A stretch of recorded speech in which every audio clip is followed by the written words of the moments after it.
Hey, everybody, we are live. I am here with Juicy J Julian Erosa. How are you doing today, man? Oh, I'm doing fantastic. Just in the middle of training camp, getting ready for a big fight.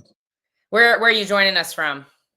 I live in Las Vegas, Henderson. So like kind of southeast Las Vegas. We've done like an Airbnb in Henderson. That's a nice Oh, area. yeah. I like Yeah, it's Henderson. beautiful. It makes it feel like you're not in, the bright lights of Vegas. Right. No, it's very suburban, but you still get the benefit of everything being nearby. Yeah. So this is kind of a fun full circle moment for us. So I think the first time I didn't really meet you, but the first time I ever saw you was my husband Grant was making his UFC debut, and I think it was Yep. Oklahoma City. Does that sound right? Is that Oklahoma? Maybe Kansas? Wichita? Wichita. It was Wichita, Wichita. Yeah, Kansas, right? Wichita. Kind Yep. of the same thing. But yeah, so and I know like Grant has always spoken super highly of you, like even to this day he's had what 12, 13 UFC fights now. And Yeah. he speaks about your fight just being one of his toughest fights. How hard it was to hold you down, like just how he could feel the toughness and the technique and the grit in you. So I think it's funny that we're here. I'm interviewing you on my show. So Yeah, how cool. I obviously losing that fight, obviously it sucks to lose fights, but I think up until then he was like 15-1, and I think he was all finishes, like all his wins were finishes at the time. So to get out of that fight and not get finished, by a guy who's, predominantly a finisher, was still a bit of a feather in my cap in the sense of how far he's gotten now. Obviously it was his debut, so really you don't know how someone's gonna be and how they're gonna turn out, but Right. yeah, I mean, he's a world class fighter and a world class guy as well. And so, even though I lost that fight, it was still kind of like a notch in my belt that he wasn't able to get me out of there. But he's always been super respectful, and it's been amazing to see how quickly he's climbed through the rankings and up a weight class from where he started. So, good on him. Yeah, no, I remember the featherweight cuts were brutal. Oh 100% yeah, for sure. yeah. And you're always a guy. I think that fight did you take that fight kind of short notice as well? I'm pretty sure. Yeah, it was a slightly short notice, but I'm always in pretty good shape, and I think Grant's probably a similar guy in that sense. I think the best way to be is that always kind of if you're out of fight camp, you should probably still be training about 80% because then you never know what's going to happen. These guys, the UFC will call you up, on short notice for some big opportunities. So, and even at that time, I had been cut from the UFC previously, so I was always wanting to be a company man and be available if something fell through, so they can rely on me to take those short notice fights. But I think it was more like a 4 or 5 week thing. It wasn't like a full camp, but it wasn't like 2 days or something. Super short notice. Which I know you've always been that guy, like you said, you've been that company man that's willing to hop in on these short notice fights. And Yeah. just looking at your UFC career, like you have had a bit of a roller coaster since 2015. Being on the Ultimate Fighter, like I know we have very mixed reviews from fighters of that just overall experience of being Yeah. on the Tough Show, what it's like to be in the house. Did you like it? Did you hate it? What was that like? Yeah, I mean, even being in the house, you see those different perspectives. Like there's, a couple kids in there that were kind of whining and like crying about not being at home and seeing their loved ones and stuff. I was like, this is like a summer camp for fighters. Like I'm in Las Vegas fighting, trying to get a contract with the UFC. This is my dream. And there's, guys in the house that only been there for like a week already kind of, being babies about it and like talking about like they're, on the borderline of wanting to go home. I'm like, bro, what? We're here for like 7 weeks. Like we can get through this. It's not like you're like an active military member that, gets sent overseas and you got to worry about maybe dying or your, family's waiting back home not knowing if you're going to make it back. It's like we're in Las Vegas, we're in a mansion. Dana White's, hooking us up. We don't have our phones, obviously, but we're playing games all day, just training, doing what we want to be doing, and this is what we're thriving or we're striving to become UFC fighters. And the fact that some people were just not mentally capable to do it in like the easiest way of doing it. I mean, not necessarily the easiest way of doing it, but one of the great paths to doing it. And we literally can write down whatever we want to eat and they'll bring it to us every single day. So it's like I think people were just getting in their own heads about it, but I absolutely enjoyed it. I don't think I would do it again, only because you really don't get paid to do it. You're kind of fighting dudes for free. I fought 4 times on that season in a matter of like 7 weeks, and you don't get paid for those fights. So Yeah. I want to do it in that sense, but I enjoyed the experience for sure, 100%. Yeah, yours is probably the most positive response I think I've had asking people about the Tough Show. Like, you're talking about, oh, they feed us whatever we want. Were you like ordering sushi, lobster, ribeyes every night? Oh man, we were ordering steak was a big one, obviously. We were ordering steak every night. I mean, and I did it at 55, so I wasn't super big. I was walking like 60, like light 60s. So I wasn't really cutting much weight. I think the most I cut on the show was like 7 pounds one time.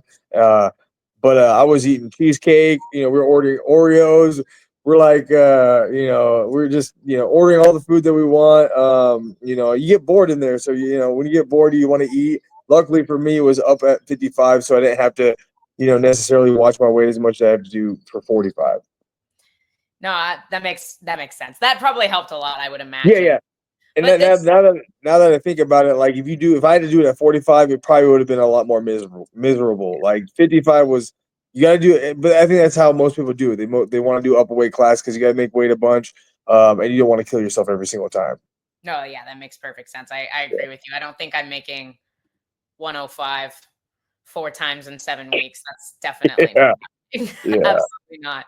But like we were saying, this roller coaster through the UFC. Like, you got to fight on the card with McGregor and Diaz. Obviously, you said you previously got cut, but even outside the UFC, you have names like Paddy Pimblett on your record from Cage Warriors, and then heading back to the UFC and just being a company man, like you said, being ready to take that replacement fight against Sean Woodson, and being the underdog, coming back, getting a huge finish, beating guys like Nate Landwehr. So it's awesome to see. I'm very happy for you. Grant and I, we've watched your career as fans as well, because you've always obviously been very respectful, but also you're a blast to watch. Like, how important for you is just having that exciting performance? Yeah, like, I think the Sean Woodson fight was the embodiment of Julian Erosa, like of Juicy J, is like not only taking it on short notice, because that's kind of how I've always been, like anytime, anywhere, against anybody, especially if the opportunity presents itself. But not only that, just going in there and getting, I want to say I was getting beat up per se, but I was probably losing that fight, all the way up until I choked him out. And so, like, that was me, that's like, always dangerous in the fight the entire time. I'm not a guy that's going to give up or, wilt under the pressure. I mean, he even dropped me in that fight, and for me to come back and get a Darce choke over him. And then, I mean, even, obviously his career from then on out, it's like, I'm still his only loss. So it's always nice to have, guys that you beat, or even guys you lose to, that are doing fantastic, because it just shows the caliber of fighter you are as well. So obviously, anybody that you fight, win, lose, or draw, you want them to go become the champion, really, because if you beat up a bunch of guys and they don't do nothing with their career, then it's like, it makes you look a little bit, it doesn't make you look as good. But I mean, Sean Woodson, 3 days notice during COVID, it was just riding my bike every day. Had no idea if I was going to get a fight or not, or if I was going to move back home and retire. I mean, that was the second time I'd been cut. I lost 3 fights on my second run in the UFC in a row. It was, Devontae Smith, Grant Dawson, and Julio Arce, and got cut again. I was like, there's no way, being 1-4 in the UFC, cut for a second time, there's no way they're going to want me back. And luckily for me, Jason House and Iridium Sports Agency, they're the best at what they do. And he just told me, hey, stay ready, man. COVID fights are falling out left and right. Stay ready. We'll get you in there. And I just fought on the regional show back at home and got a win after that second cut from the UFC, and just stayed ready, man. I kept my weight as low as I could, and ended up doing a 150 catch weight. Took on 3 days notice, and was able to rally back in the third round and choke him out. And that was the embodiment of Juicy J. And it was always nice because, like, I felt like I had so many good performances on the regional show that I'm like, man, if I could just get in the UFC, I'm gonna have all these crazy cool performances. had been cut twice and never really been able to showcase what I was able to do in the UFC octagon. But that fight, after that fight, I was like, you know what? I don't care if they cut me again. I don't care if I fight again in life. I had that performance that kind of really showcased who I was. And so that's like, that was like, oh, and then after that, it's been great, as well. So, and it had way more performances to add on top of that. But that fight specifically was like the one that like always, probably be my favorite fight. Absolutely. Yeah. And like you said you didn't care if you got caught again, but now we're 10 fights in, 10 or 10 Yeah. fights behind you now in this Yeah. third stint in the UFC, heading into probably if we talk about toughness and tough fights, heading into arguably the toughest matchup, we've had to date, in a guy like Darren Elkins, who has made Yeah. an absolute career off of just being a dog, right? Like, Yeah. he's the damage, not because he's doing the damage, but doing the damage. So, like, does that Yeah. excite you to have a guy like Darren Elkins in front of you that isn't going to go away, is going to be gritty and tough? Yeah, I think stylistically, he's one of the easier guys to match yourself up with and kind of game plan towards.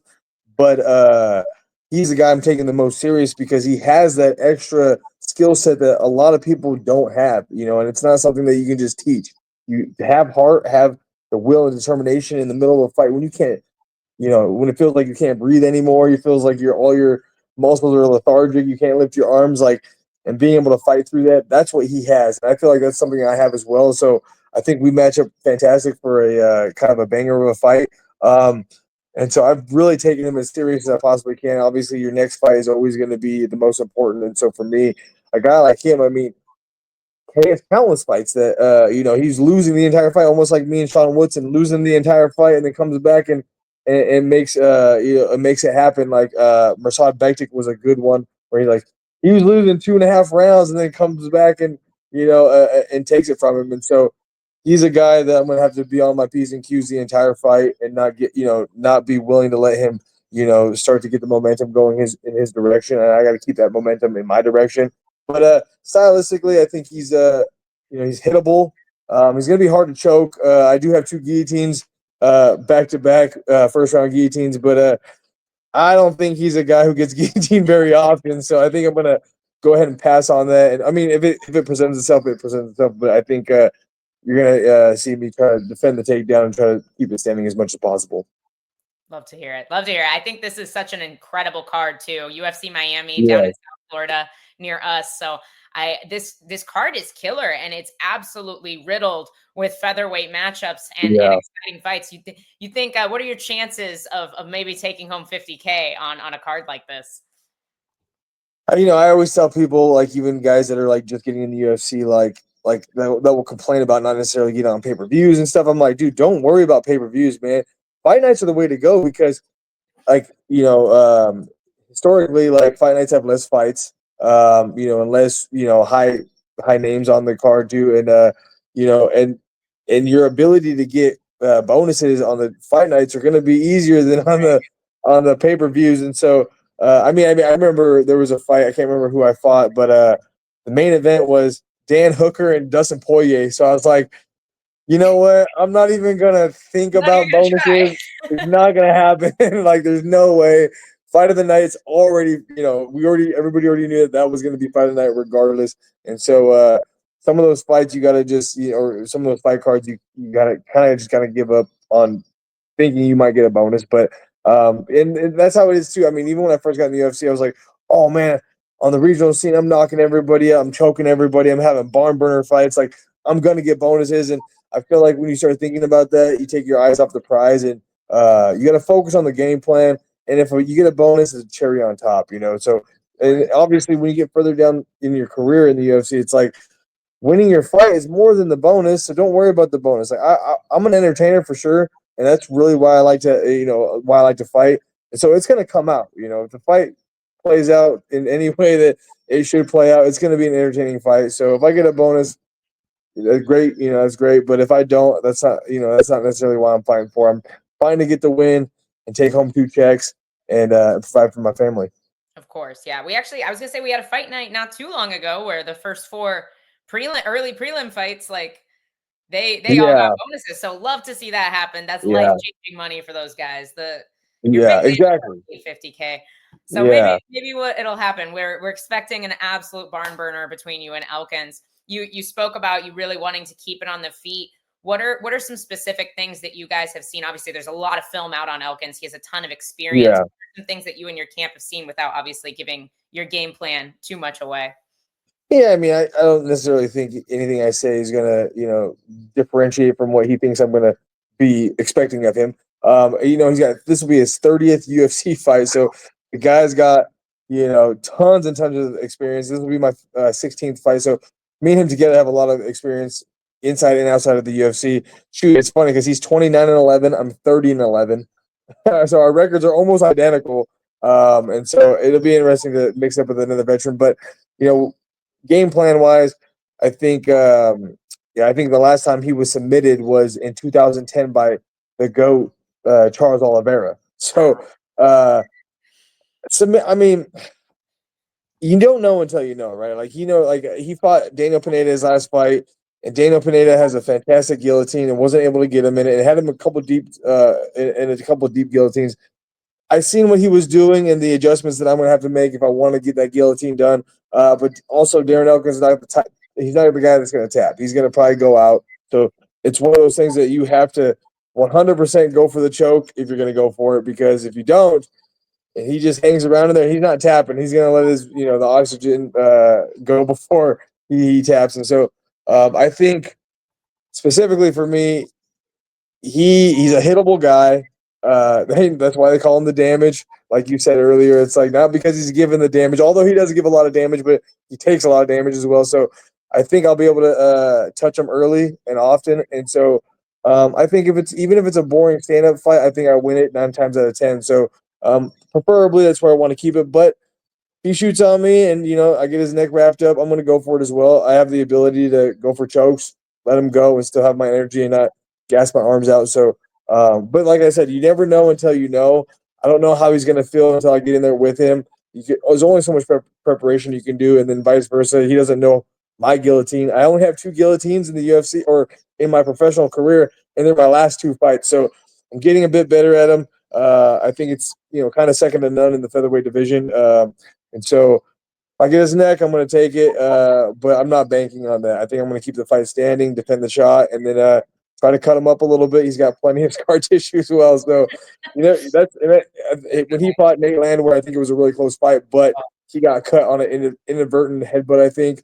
And so I think, and they gave it to Nate Landwehr, and I think it was because of the damage that he had sustained in that fight, because it was a really close fight. I thought maybe Darren might have won that fight too. So, cutting him open, making it look bad for him, will be in my favor. I agree. I think we've seen some very different scorecards recently on some of the UFC C cards. So doing as much damage as you possibly can. I agree. I think if it's a guy you think you might not be able to get out of there, like definitely the way to go. So we interviewed another Iridium featherweight, Shepe Mariscal. Weeks back, and then he did an interview a little bit later on and was talking about how he had just realized how many featherweights are on this card at UFC 315 and how many fights, and he was like, oh, if one of these fights falls out, like I'm ready to step in short notice. What are your thoughts on that? If one of these maybe bigger fights, higher ranked guys falls out that they need a replacement for, they may be more willing to scratch your fight over one of those fights. Is that something you'd be willing to do, to step up and save a pay-per-view fight? Oh, 100%, man. Like I fought 2 guys in a row that both missed weight. Sean hit me up and was like, and my management, Jason hit me up about it. Like, it was like, there's no question. I'm not going to say no. I've been training my ass off. I'm trying to get paid. I mean, obviously you can get, your show money, even if you don't fight, or they can set you up with a quick turnaround if you don't want to take the fight. But when I fought Steven Peterson, he missed weight by like 3 pounds, and same with Hakeem Dawodu the very next fight. And so, but there was never a question about it. Like if I got there and for some reason, even if they wanted to bump me to a different fight or whatever, I want to fight that night. Like April 12th is what I've been, gearing for, and gearing up for. And for me to make featherweight, it's a tough thing as well. So, I don't want to show up, make weight, and or even if have trained this entire camp, got my weight down, and get ready for a fight, and then have it fall out and not be willing to step up. Man, of course, I've always been a company man. I'll do it. I'd fight Volkanovski if they wanted me to, man. If someone can make 146 pounds on the day that I make 146 pounds, I shouldn't be scared. I shouldn't be scared to fight them. I think it's if you can make the weight, and I see the next day, shouldn't have no qualms, or I shouldn't be scared to fight anybody on this planet. Yeah, absolutely. I love to hear it, man. Yeah, that would be super cool. Of course. So before I let you go, I want to played this game with Francis Marshall, another featherweight, a few weeks back, and I want to just go through. We'll start after your fight, obviously, because of course you have Julian Erosa winning that fight. But I just want your picks on all these really exciting featherweight matchups, because I think this is just such an interesting card. So the first fight after yours for featherweight is Dan Ige versus Sean Woodson, a guy you've been in the octagon with. So what are your thoughts on this fight? Dan's one of my main training partners, and so we've been getting a lot of sparring in because Dan's sizable to Darren Elkins, and I'm about as close as anybody's gonna get to Sean Woodson, featherweight. I'm 6'1". Sean's an anomaly. I mean, the guy's, I don't know how he makes the weight. It doesn't make any sense to me, but so we've been helping each other out quite a bit. Obviously, Dan's been my main training partner for a long time, so I obviously have him winning that fight. Dan's one of those guys, man. He lands one shot on your chin, it can be all over, and we've seen Sean Woodson be a little susceptible to that, especially with the Luis what was it, Luis Padilla? I think it was Pena. Was it Pena? No, not Luis Pena. It was a Padilla. I can't remember his name. Fernando Padilla? Yeah, no, not Fernando. Another guy. He's got power. It's the guy. So No. It's the one. It's the one. It's the one draw that Sean Woodson had on Saldana. Saldana. Yeah. That's what it was. I was man. Yeah, Saldana had dropped him a couple times in that fight, and Saldana really dropped the ball in that fight because he should have won that fight, and then he did an illegal knee, and then he just kind of he messed himself up. He jumped on the cage. He did one of those early celebrations, and it kind of messed it up. But I think if a guy like Saldana can drop Sean Woodson, I know a guy like Dan. Dan is known for his power, so I got to go with my boy Dan. Obviously, I think he gets maybe an early knockout. Love to hear it. A very interesting matchup too. You have one of the shorter guys in the division against an anomaly at height. All right, let's move to this main card. Because opening up the main card, you have what I'm very interested to see. I know where my thoughts are on this, but Yair Rodriguez is welcoming Patricio Pitbull, former Bellator champion, to the UFC. What are your thoughts here? Yeah, Pitbull's obviously been just an absolute savage and has power in his hands, in both hands. And Yair seems to be a bit inactive, and he hasn't looked the same as he did when he first kind of came on the scene. I don't know if it's I know one of his most recent fights when he was walking out there talking about he's kind of a nomad, just kind of doesn't really have a gym, just kind of goes from here to there. I'm like, I don't know what that's about, because it just seems weird to me. But I think Pitbull's going to be a hard guy to deal with. Obviously, Yair's got that athletic striking ability, almost like a capoeira kind of stuff going on. He's always spinning, throwing crazy elbows, and but he in my opinion hasn't looked the same since when he first came on the scene. So I gotta go with Pitbull. Right. Pick. And then obviously the fight we're all the most interested to see, which is Bryce Mitchell taking on featherweight boogeyman Jean Silva. Yeah, I've actually trained with both these guys because being in Vegas, everybody kind of comes here for the PI and or for other fights that they're cornering in. They come in and train with us at the gym. I don't want to necessarily give away any details of how those training sessions went, but both guys are real tough, and obviously they're known for certain things. Bryce is a wrestler, a grinder, and Silva's a knockout artist, and so it'll be interesting to see if Bryce can get him down and hold him down. I mean, one thing to take someone down, but it's another thing to hold them down. So If Silva can get back to his feet, I think the advantage will be with Silva. But if Bryce can, if Bryce can take him down, hold him down, even for just a minute or two each round, I think Bryce can take it away because even Bryce can kind of just hold him against the cage and make it a boring fight. So I think Bryce. It's all about implementing game plans, and you never know. It's like you always have an idea, and then you start watching the fight, and you're like, oh man, Bryce can't get him down, or he's having the hardest time, or Silva can't even get up. Like so, you never know until the fight's going. I think it's kind of a coin flip for me. All right. So no official pick for Mitchell versus Silva. But I would say Silva by knockout or Bryce by decision. I think that's a fair play. Absolutely. Betting advice here from Julian Erosa. All right. And then this featherweight main event, Diego Lopez fighting for the title. Yeah. A lot of people think maybe he's getting this shot a little bit too soon. Some people are really ready to see him in this spot.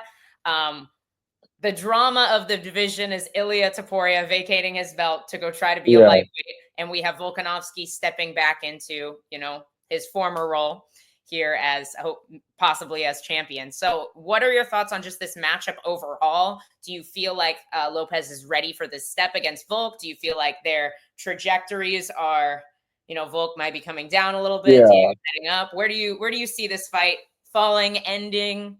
Your thoughts?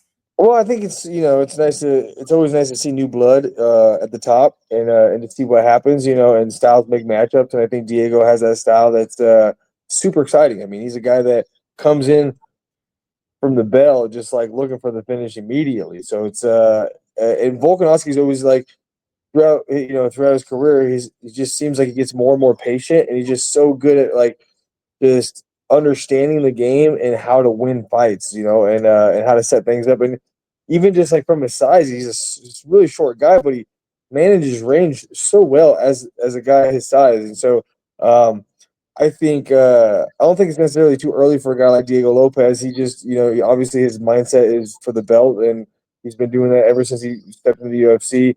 But I do think this opportunity happened because Ilya decided to vacate and go up. But I think for Diego, it's going to be a tough fight if it goes the longer it goes. Volkanovski's been in plenty of 5-round fights, battles, like crazy fights, and never seems to gas out. Always seems to almost get stronger throughout the fight. Diego fighting Dan Ige on 4 hours notice. Dan was getting ready for a fight, so you can't necessarily discount that Dan wasn't in shape or something. Dan was in good shape. He was ready to fight, I think, the next weekend or the weekend after that. And but I think in the third round of that fight, you can see Lopez starting to fade a bit. I gave that third round. I think everybody gave that third round to Dan, and Diego won the first 2 rounds. So if that was a 5-round fight, you never know, man. Dan could have won the fight. I don't want to say anything negative about Diego because I've trained with the guy, and the guy's the nicest guy you ever met. And so, but I do think there was a little bit of questioning on the gas tank. I know he's made some. He's done some interviews talking about his gas tank and that people talk about that fight specifically, and that's not an issue. He was just I mean it was a high paced fight, so and he was trying to get him out of there, try to choke him with the Dars, tried really getting Dan out of there, and so that can take its toll as well. So, but it'll be interesting to see what pays off. Is it going to be the explosive initiations of early on in the fight for Diego, or is it going to be the patience of a guy like Volkanovski throughout 5 rounds? And I think, in my mind, the patience is going to pay off. I like it. I like that pick a lot. I'm with you there. But before I let you go, I definitely want to hear your thoughts since we're talking featherweights right now. And Yeah. like you said, Ilya has vacated his title.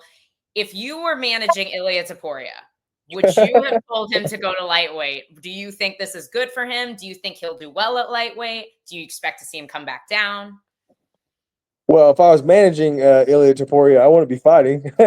So that'd be nice because I'd probably be getting paid pretty good. But I think he's gonna do what he's gonna do.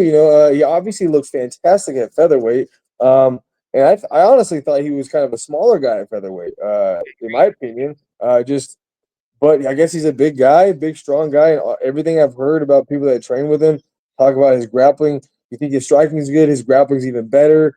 His wrestling's like just as good. I mean, they say everything that he does is, top notch. It's not like he's just a knockout artist. He has all the tools in the bag, and then he's this insanely strong guy as well. So, like, I mean, if he wants to go up, I'm sure the payday is going to be there for him. And if he becomes a double champ, it's just going to make it, cement his legacy even that much more. And you hate to see him go up to lightweight, lose the fight, like Volkanovski did, and then come back down, and then maybe not have as much star power. Yeah, I was gonna say, yeah, that's so funny. I literally had that in my head, but the star power, but also maybe even the chin. I mean, you look at Volkanovski. He took a couple really bad losses because,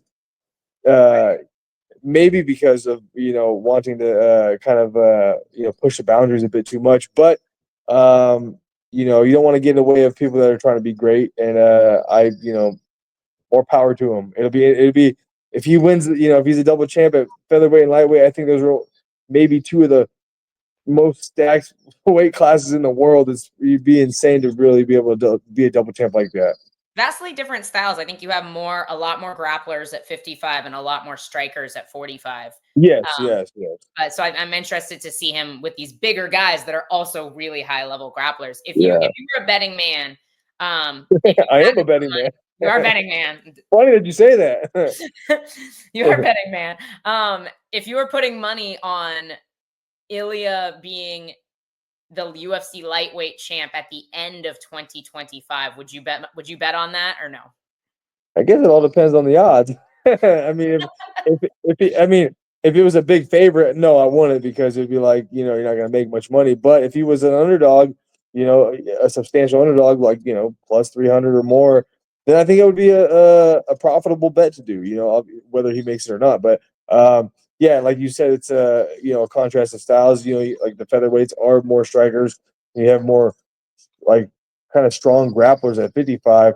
But I think it's the easiest way to do it.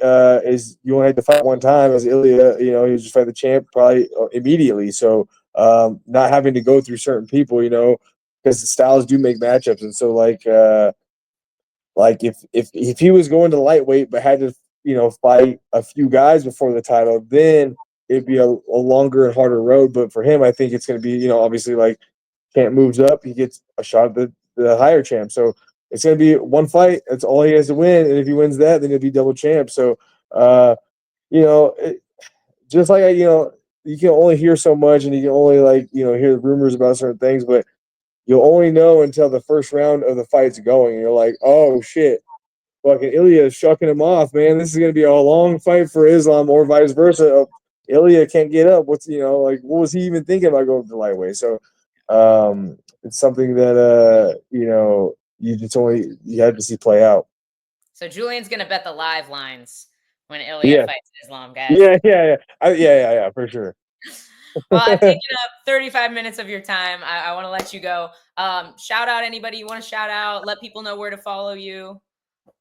Yeah, obviously, Julian _Erosa is my Instagram. Basically, the only thing only social media I'm on. To follow me, I think I have probably the least amount of followers of UFC fighters, because I never post anything. My wife gets on my ass all the time about that. Thank you for having me on. Obviously, 5 Bananas is amazing.